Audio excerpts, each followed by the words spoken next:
Hi guys, welcome back to my channel. So today I'm going to do a story time of my labor and delivery. I had so much going on and so much that was happening with my labor and delivery. I just kind of feel like I wanted to share it. So if you guys would like to see how that was and all the things that I went through, or not see, but if you would like to, you know, get all the details of what I went through, then just keep on watching.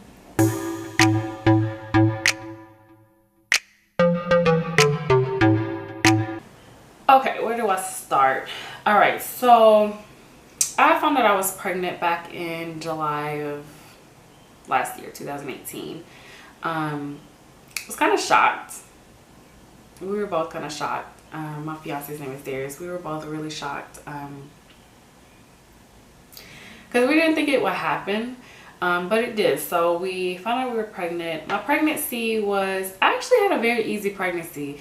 The first 3 months, I was nauseous and I had like food aversions, but you know, that's the normal stuff that happens when you're first like early pregnant. So from then, I mean, I really didn't have any issues. I had a normal pregnancy for the most part. We ended up moving, when did we move? We moved in November. So November 2018 we moved, and how many months pregnant was I? I don't remember. I can't remember, but I couldn't really do anything. I had to, you know, let everybody do everything, and I had to sit down. Like, I tried to do stuff, but people were like, no, you need to sit down and stop moving so much. And if anybody knows me, like, I can't sit down. Like, it bothers me to sit down and do nothing. So that was the worst, having to actually sit there and not do anything. So we moved November 2018. Christmas came. Pregnancy was fine. Around January, I believe that's when when you start going for your twice a week visits. So at twice a week visits, I was going, and my first twice a week visit, now let me go back, I'm sorry. Mind you, I moved, so I had to get a different doctor. We moved about 30 minutes away from our previous apartment, so there's no way I would be able to go to the same doctor, you know, twice a week. No, I'm sorry, twice a week. Not twice a week, every other week. Lord Jesus. Okay, so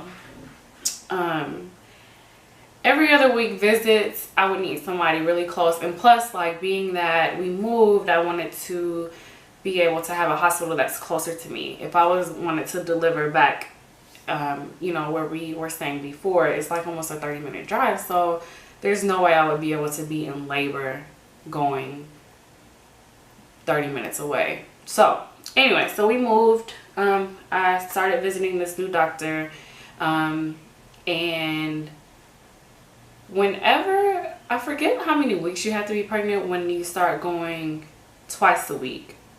Stop saying twice a week. When you start going twice a month, I believe it's like 30 or 34 or something like that. Honestly, I really can't remember, even though it was just a few months ago. Excuse me. So I started going twice a month, and you know, they take your vitals, they take, you know, your weight, your blood pressure, your they measure your belly to see how big you're getting. They do all of that stuff. So I was getting my blood pressure taken, and the nurses were like, oh, well, that's kind of high. Let's just see if we can, you know, let's let you chill out and we'll retake it. So they retook it, and it was a little high. So they were like, oh, well, you know, let's I'll talk to the doctor and we'll see, you know, if that's okay, or if she wants you to do anything. So I was like, okay. Now, I've never had any health issues, any health problems. High blood pressure, I've never had any high blood pressure problems. Like, I'm pretty healthy. You know, I used to work out and before I was pregnant and all of that. So I never really had any issues. So when she said blood pressure, I was like, blood pressure? I was like, well, I mean, I did just drive here, you know, traffic or whatever. And she was like, well, yeah, I mean, that could be it too, but I just want to, you know, talk to the doctor. So I was like, okay, whatever. So I took it again. I got to the room. The doctor told me like, yeah, your blood pressure was a little high, so we want to take it again. And I was like, okay. So at this time, I was pretty relaxed. You know, I didn't really have any, you know, I wasn't stressed or anything. So they were like, okay. So they took my blood pressure again. And they were like, well, it's still kind of high. So at this moment, what we're going to do is I'm going to put you on bed rest. Well, it wasn't really bed rest. It was like I couldn't do anything. Like I could only get up. She told me that I can only get up if I had to pee, get something to eat, or like if I'm moving into another room. But that was it. She told me I had to chill the whole weekend. This was what day was this? It had to have been like a Thursday or Friday. So she told me I had to chill Friday. It was Friday. She told me that for the whole weekend, she wanted me to chill out, basically on sofa rest, watch TV. Don't get up unless you have to pee. Don't get up unless you have to, you know, get your food, actually get your food. But other than that, you need to sit your ass down. I was like, okay, cool. You know, I'll do it just to see. And she was like, you know, we're doing this because we want to make sure that you don't have preeclampsia. And I'm like, preeclampsia? I've heard of it, didn't really know about it. But I'm like, okay, you know, cool. I'll chill. I'll be good. Like, well, we want to watch you. We want to make sure that, you know, you don't have preeclampsia and all of that. So after that, before that, they actually told me that they wanted me to collect my pee in a container. So in this container for the whole weekend. No, it wasn't the whole weekend. It was they wanted me to collect my pee for 24 hours on Sunday, bring it back to the office on Monday so they can test it for extra protein in your urine. So I was like, okay, fine. So Saturday I chilled, Sunday I chilled. For the most part, as much as I could, I chilled. I tried. I think I cooked sometime that weekend, but you know, I'm hard-headed. Anyway, so I collected my pee in this stinking ass container. It didn't stink, but I collected my pee in this container. And it's just weird. Like, it was literally like this big. And I had to leave it in the bathroom, and I had to pee in a cup, put the pee in the container, and keep it for 24 hours in this container. Okay. So Monday comes, I go to the doctor. They take my vitals again. Blood pressure is still high. I gave them my urine in the container, and they said, well, what we're going to do is we're going to send this off and test it to make sure that there's not an overflow of protein in your urine. And I was like, okay. And it was like, if there is protein in your urine, then you more than likely have preeclampsia. You do have symptoms. Now, my feet were swelling, but of course we know that that's a normal pregnancy symptom. We know that that's a normal pregnancy symptom, so I didn't worry about it because it's normal. You know, your feet usually swell. But she said you have swelling, your blood pressure is high, and if there is protein in your urine, then you do have preeclampsia. If you have preeclampsia, then we are going to schedule you to be induced. I was like, okay. Well, I was just like, yeah, okay, well, I know I don't have it. I'm healthy. The only thing that's wrong with me is I'm swelling. And, you know, y'all have taken a few blood pressures and it was a little elevated. But, you know, I'm good. Whatever. Alright, so this is Monday. I went to the doctor. So I'm telling, you know, like I've been telling my family, like, you know, they said it's a possibility, but I think I'm okay. You know, if anything happens, they said that it's a possibility I could be delivering this week. Because if they induced me, then it would be this week. I was 36 weeks at the time. So I'm like, okay. Monday goes, Tuesday goes. Now at this point, I figured that because it's Tuesday, and I figured that because, you know, you guys are taking all these extra steps, that it was important. If I didn't hear anything by Tuesday, then no news was good news.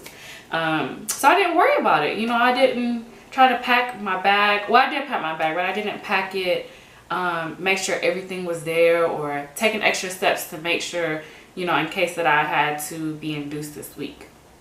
Wednesday comes, I work from home, so I'm at work, you know, working, and what happened? I got a phone call at 2 o'clock, and it was a doctor, and they were like, well, we tested everything, and you do have preeclampsia.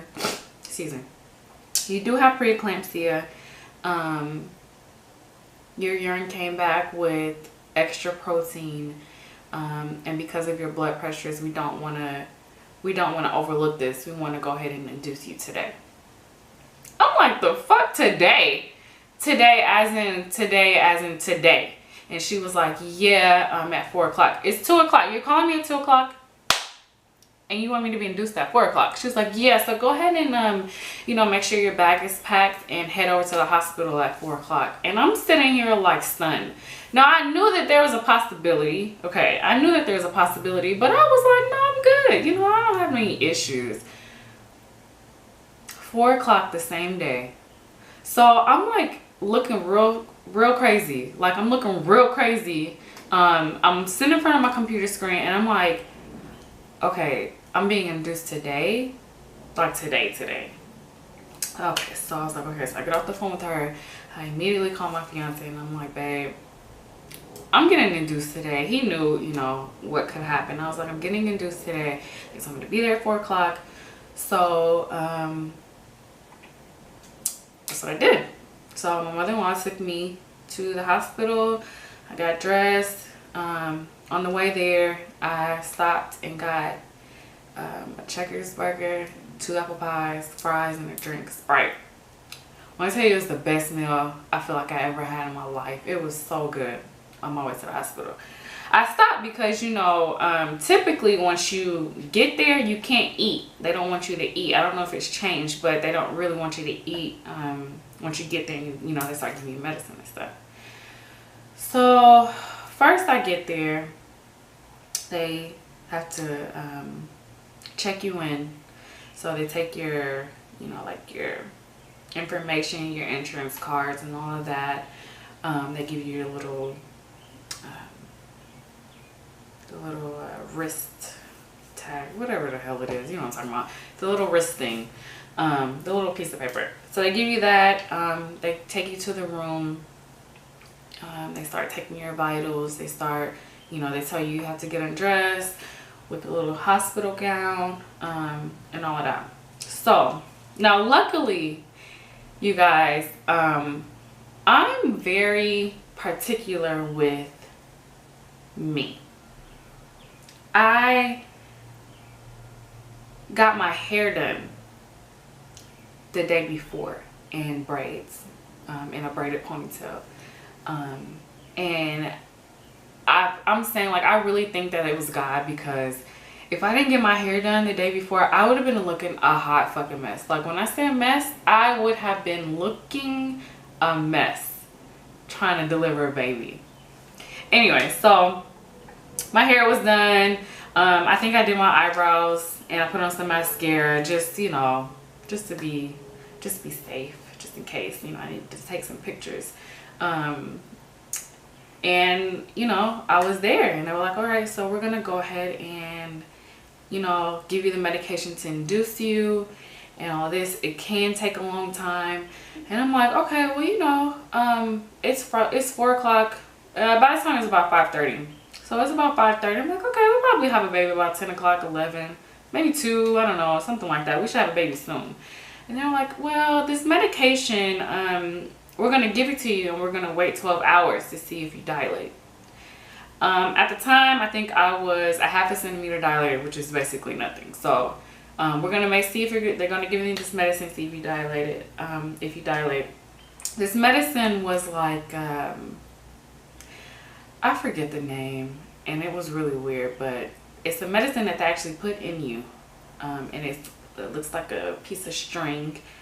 And they put it in you, and they leave it there for 12 hours and check you after 12 hours to see how you've been. Now, immediately, I'm already aggravated because I feel like we have to wait 12 hours to see what's gonna happen. Like, it can work and it can't work. Like, I don't understand. So they put this medicine in and like, all right, we're gonna wait 12 hours. At the time, I wasn't having any contractions. There were contractions reading on the meter, but it wasn't like anything that I could feel. I was normal, sitting up watching TV. So 12 hours. So this is about 5 in the morning, 5, 6 in the morning. And when I tell you, I was so pissed because nothing happened. Like, nothing. I was the same as when I came in. Nothing fucking happened. So I've been sitting here in y'all hospital for 12 hours and nothing happened. So I'm pissed. Okay, cool, whatever. So they was like, all right, well, we're going to start you on, they gave me some type of oral medicine that you have to take by mouth. They gave me some type of medicine that's supposed to start your dilation as well. And I think after, God, I can't remember how many hours. I can't remember how many hours it took, but maybe after about 4 or 5 hours, like I think I got to 1 centimeter. Okay, this is now Thursday. We went to Thursday morning. So I'm like, okay, like this is the dumbest shit I've ever heard in my life. Whenever I've heard about pregnant people or, you know, women who have been induced, they get a medicine called Pitocin, and that's supposed to jumpstart your labor. And you know, all the people I've ever seen on TV, when they get Pitocin, like they'll have a baby like within, you know, a few hours. Okay, well that wasn't the case for me, clearly. So after I got this medicine, I dilated to 1 centimeter, and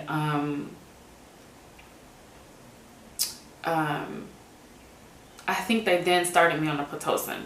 They started me on the Pitocin, and that like was a moneymaker. Like that shit started everything. I started getting contractions, like bad contractions, like they were, you know, like what you see on TV, like screaming. I didn't scream, but they were really bad contractions where it would take away my breath. So I'm getting contractions now. Like I said, this is Wednesday, so I'm contracting every 4 to 5 minutes. I'm contracting, and they were long, like two minutes a piece.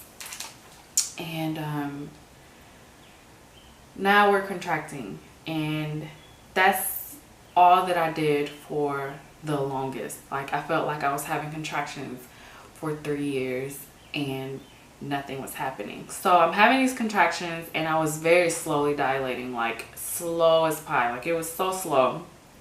Next thing you know, they're continuously taking my blood pressure, and my blood pressure was not going down. It wasn't going up, but it wasn't going down, but it was high. It was a high number, and they were worried. So, you know, they were giving me pain medicine, and then they asked me if I wanted to get an epidural. And I've heard horror stories where if you get an epidural, it can wear off. And I was so scared to get this epidural too early, and then not be able to actually, not be able to use it when I needed it, or not be able to feel it when I needed it. So I didn't want to be thinking like I'm going to be pushing and I'm going to feel everything because I got this epidural too early and all that. So I was trying to hold out on getting the epidural, but I couldn't take it anymore. So I got this epidural. That went through fine. And it took the edge off a little bit, and I was, I was okay, but I still felt my contractions. I still felt, the pain of that, and my blood pressure was still high as hell. So after they gave me the epidural, I believe this is like now Thursday afternoon. So his heart rate would go down every time I had a contraction, and for whatever reason they didn't really put 2 and 2 together. But whatever. So his heart rate was going down, so they would try to flip me in different positions and all that. But at this point I was numb. My legs, everything was numb, so they would try to move me over to this side, and I couldn't help you. Like, I'm just sitting there like, okay, I'm ready. It was like, okay, lift your legs. I'm like, okay. Didn't go nowhere. Just sitting there, didn't go nowhere, looking crazy, thinking that I'm helping them and I'm not. So this is going on and on and on. So they're flipping me on different sides and making sure, you know, that the baby's still getting oxygen and all of that. And at this point, it's about Thursday. It's Thursday night now. And it was still just like, I was just in agony. Like, it was just so bad. It was so bad. Thursday night going into Friday morning, I just couldn't take it anymore. So I ended up getting up to 4 centimeters. This is Friday morning, like maybe 2, 3 in the morning, Friday morning. I got up to about 2 centimeters. No, I'm sorry. No, Friday morning, I was up to about 4 centimeters. Okay. By Friday, like 9-ish, 9, 10, 11-ish, I got up to 6 centimeters. So I'm like, okay, cool. We're at 6 centimeters. We got 4 to go. Then we can push this baby out and we're good to go. Okay. So that's about 10 o'clock in the morning. All right. So they keep checking me. They probably waited about a good 3 hours to check me again. And they were like, okay, so we're back at 4 centimeters. And I was like, 4 centimeters? I was like, bitch, what are you talking about? I was like, 4 centimeters, I was just 6. What are you talking about? So they ended up having to break my water like Thursday, sorry. They broke my water on Thursday, and somehow when they do that, you have a possibility of getting some type of infection, like something that can cause your cervix to swell. So that's what would happen to me. So basically my cervix started swelling, which made my dilation smaller. So instead of me being 6, now I'm 4 with the swollen cervix. So I was over it. Like, there's no way in hell I'm about to sit here and continue to keep going through this pain and not dilating. Like, no, this is crazy. This is fucking crazy. So they were like, all right, well, we can wait an hour to see what happens, you know, and you just kind of wait it out, or we can go through a C-section. And I'm like, I do not want a C-section. Everybody knows I did not want to have to go through a C-section. Not only is it, you know, they're cutting you and that'll be there forever, but it's like they're cutting through your skin, your muscles, your uterus. That's so much healing time. Like, no, absolutely not. But at this point, I was so over being there and nothing was happening that I was like, fuck all of this, let's do the C-section. I was crying at this point. I was over it. Like, we got to do the C-section and I want to do it now. So they're like, okay, well, let's get you prepped for surgery. Now, this was so scary. Like, when you have a C-section, you have to, like, you know, it's just different. Like, when you have your baby naturally, or, you know, vaginally, like when you push your baby out, you're able to hold your baby right away. You're able to, you know, like, it's just so many things that you're able to do. And when you have a C-section, you know, like, you have to get cut, wait until they suture you up, and then push you back to the room. They'll give you your baby, but it's not the same. So I was already immediately like, my wall up. I had a wall up. I didn't want to do it, but I didn't have any choice at this point. Like, I needed my baby, and I needed my baby now. Like, y'all been playing for 2 days. I've been in labor for 2 days. Y'all are crazy if you think I'm about to wait another hour just to see what's gonna happen, and then for me not to have anything happen, and then we have to go to the C-section anyway. All right, whatever. So we get to the operating room. They had Darius, you know, put his suit on, the little headpiece and the feet and all of that. He had to put that on. And they rolled me there. They gave me medicine. Since I already had an epidural, they just had to put the medicine into the IV, which I guess was easier, whatever. So they had to put the medicine in the IV, and they had to test. You know, they had to make sure that that medicine is working. So they had to test And I don't know how they tested it, but I guess they poke you with something, and they poked me and I felt it, and I was like, whoa, oh, hold up, I feel that. I mean, y'all are gonna have to put some more medicine in here or something, but I feel that. And so she was like, okay, so there's a nurse right here. She was like standing right here and she was talking to me. She was like, okay, we're gonna give you a little bit more medicine. Like, I feel like I should be a drug addict at this point, how much medicine they gave me. Like, they gave me so much medicine, pain medicine, like it's crazy. It's super crazy how much medicine that they give you in a hospital. So,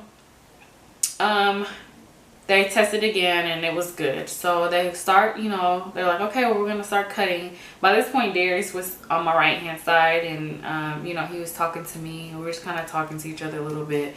We're both super nervous. We were so nervous, you know. I've never had surgery, so this was a big thing. Like, it was the big thing, and he was super nervous too, just for the simple fact that now I'm being cut on, you know, like his pregnant fiance is about to be cut, and they're gonna get this baby out. It's just, you know, it's nerve-wracking. So they cut, and I don't know if you guys have ever seen or watched like a plastic surgery, but they use like these little, like a laser, I believe it's like a laser cutter thing, and you can smell your skin.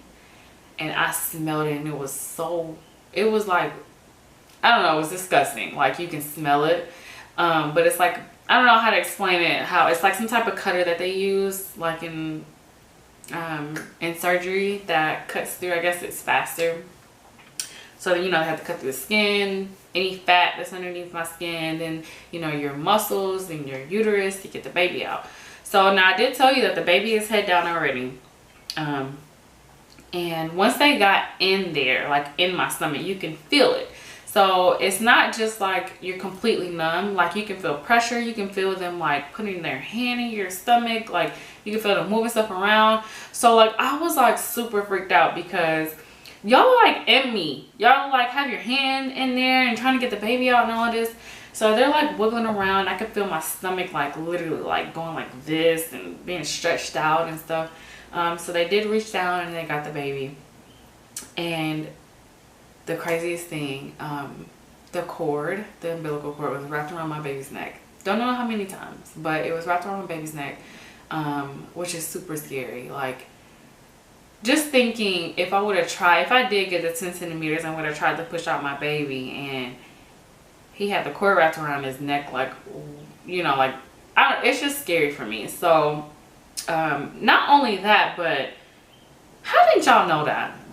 Like, y'all are a hospital. This is the labor and delivery area. Like, you guys know, you should know when that happens, because that's the reason why his heart rate was dropping when I had a contraction back in the other room. So, you know, so they get him out, unwrap it. Of course, you don't see it right away, or you don't see the baby right away. So they after they cut the cord, they lift the baby up over the screen, and they, you know, you can see the baby, and he started crying, and I know I cried a little bit, but we were so happy.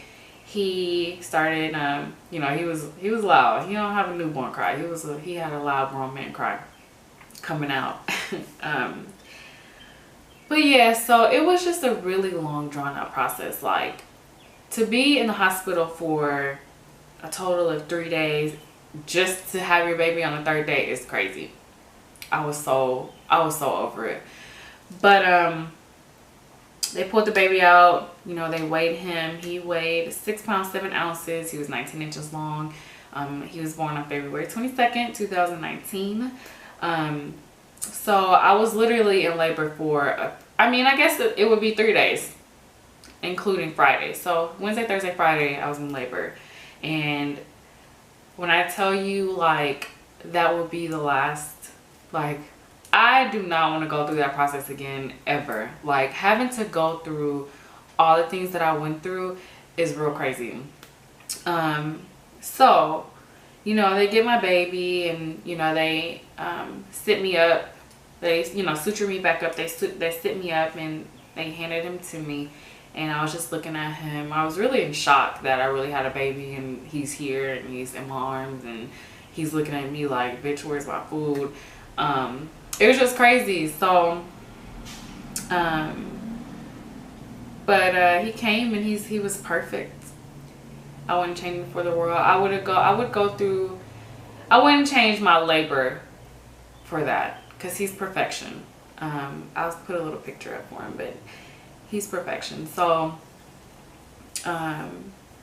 it was just a really crazy process. Like, if I would have known that I was gonna have a C-section, like, I don't know, I mean, I just wouldn't have, I don't know, I mean, just having a C-section alone is crazy. Like, when you have it and then they suture back, they suture you and stuff, they'll lay you back, not lay you back, but they'll take you back to the room, to like a, what is it, the mother and baby room they called it. They'll take you to the room, and like, you can't move, like, you can't get up, like, you can't get up to pee, so that's a problem. You have to get a catheter. It's just crazy. I don't know. I wouldn't do it again. If it was up to me, I would not do that again. So being that we had such a traumatic labor, my baby's heart rate was really fast. Like, he was breathing really fast. So they wanted to keep an eye on him. So they actually took my baby to ICU for 2 days. And that's tough. Like, you know, you just had a baby and your baby's not with you. You have to go down, get rolled down in a wheelchair to see him at ICU. Like, it was so stressful. Like, I was just crying. I just had like the toughest, I was just crying. Like, y'all, now, not only did I have to get a C-section, not only have I been here for 3 days already, now you want to take my baby to ICU. Which, I mean, I understand that you want to make sure that he's okay, make sure that I'm okay, I understood, but at the same time, like, y'all taking my baby, and y'all took my baby away from me to some other, like, it's just crazy. But he's now healthy. He's healthy and getting big, and, you know, they did actually release him from the ICU to come back with me. What day? I think it was like 2 days, 2 or 3 days, 2 days. Because his heart rate, you know, regulated, and they said that he was his heart rate only increased when we left him, like when we had to go back up to the room, or something like that. But, you know, it regulated, so they did give him back to me or whatever. But yeah, so now he's healthy, thank the Lord. You know, that was a lot of prayer, and we prayed a lot. So like I said, I wouldn't change it. I wouldn't change it for the world, but I definitely don't plan on doing that again in my life ever. Like, that's out. That's out. So anyway, that's my labor and delivery story. I hope you guys, you know, enjoyed it. I hope you guys were able to learn a few things. Maybe not. I hope you guys are just able to, you know, see, you know, what happened, and kind of understand what happened with my labor and delivery. Thank you guys so much for watching.